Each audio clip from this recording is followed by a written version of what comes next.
And then the game itself, so the biggest questions of round 13 sat on this game, and you could feel the magnitude of it in the build-up.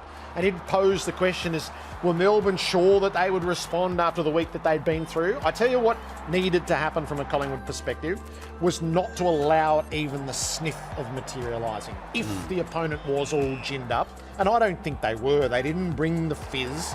Certainly Gawn had the commitment and Petrarca was with him, but whatever chances they had, they blundered in this opening term, and Collingwood took the heat out of its opposition, and then that knee, that was excruciating, wasn't it? Yeah, it was. Petrarca, and you knew that by the end of the night he was going to be in hospital. Anyone who's had a rib injury or had cracked ribs or broken ribs, you'll understand the pain that he was in. Melbourne didn't look like it, Gerard, from the go. I was really disappointed. You said blunder. You know, they're Mel Blunder at the Melbourne. They're not Melbourne. They're just non-threatening. They're just non-threatening. And at the other end, bloody Collingwood's forward line of, you know, Kruger and Harrison, and who else did they have up there? Frampton. I mean, it's not exactly McKenna, Coventry and Peter Dacos, isn't it? And they kick, 8 goals between them? Yep. I mean, seriously, this is an incredible football club. They take the saying, play your role, to a level that we've not seen for quite some time. And then the veterans taking the mickey by the end of it. Yeah, that was hard. That was terrific, wasn't it? Well, he wasn't up that high, but just because it was still side bottom. Yeah, veteran tax. So Cozzy looked like he might have been able to ignite them in the third quarter, but he was largely a lone hand. Yeah, even in the first quarter, right? They just go through the game. Melbourne were just like a half a metre off. Because he has a snap on the left, it gets touched, a finger.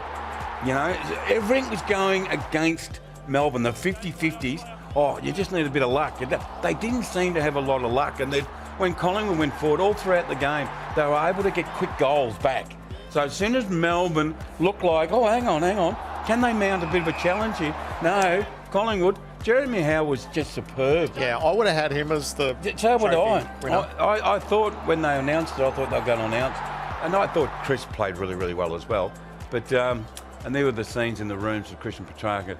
I think that's his mum. I think his dad comes into the scene. It felt like cracked ribs, didn't it? And then what about Kruger's story? So this was just his 10th game. He has been around the mountain over and over. Several times. Tortured existence.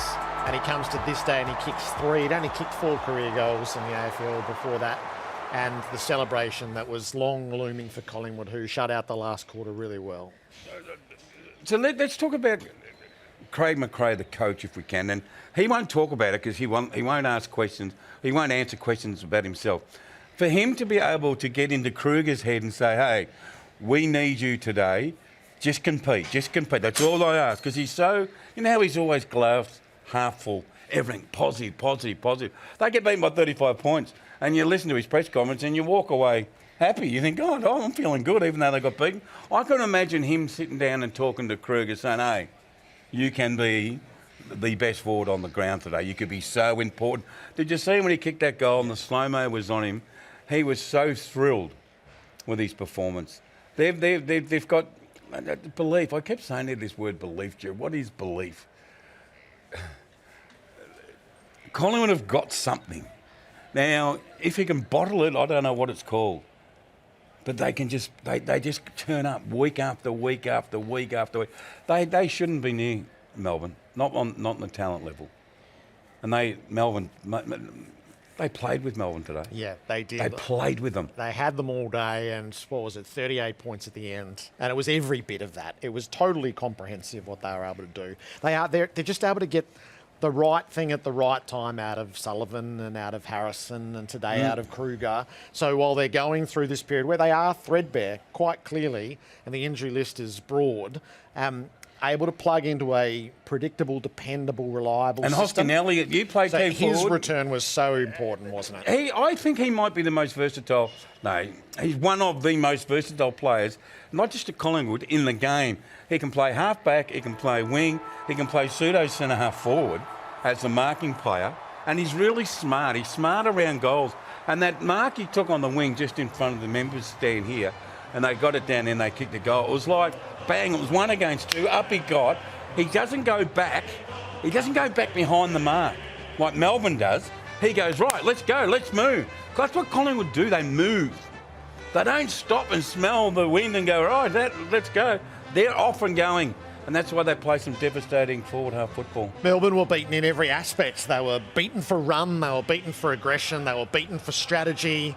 They were nullified in the midfields. They were thoroughly beaten down back, which was really interesting, as they looked defensively unsound in various areas, and then they were suitably dysfunctional, as they usually are, up front. How do you get out of it, mate? They just look plain. Yeah, how do you get out of this? So you assume that there's going to be a response until the day when there's no response. Well, no, and today there was no response. They weren't fizzed up. They weren't ginned up ready for it. They weren't, we've lived the week in hell. No, here's how we're going to wasn't. respond to it. They just came out and played, and it was a bit sedate, and they were overpowered, and they were outworked. And classically, Collingwood just ran them off their legs, and they won the tackle account. So I don't know.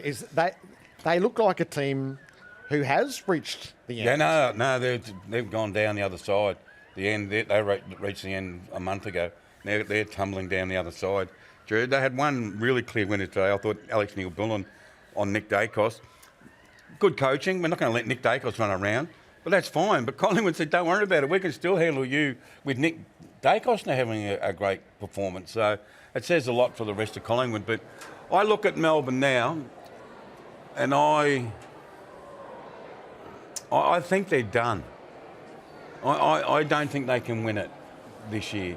Now, everyone will say, oh, yeah, Sandra Sully with the late news. Okay. But we're having this topsy-turvy season where clubs are being challenged for a month and not playing great football, and we've had different teams take their turns outside of Sydney who have been quite consistent all the way through. To come back from where Melbourne is at the moment, because they can't stop the opposition from scoring, Gerard. Now, it's okay to say you haven't, I'll say it again, you've got a dysfunctional forward line, we know that. But when you're not stopping the team, the opposition from scoring, you're in real strife. Because that was their one wood, contest and defence. Contest and defence. Hard to play against, hard to score against.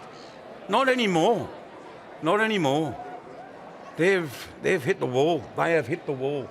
It's a big moment to have the bye for them, isn't it? They're still the right side of the ledger at 7-6. And Simon Goodwin spoke in the lead up to this game about having lost their identity. Now, they've lost their identity, all right, as you've just identified there.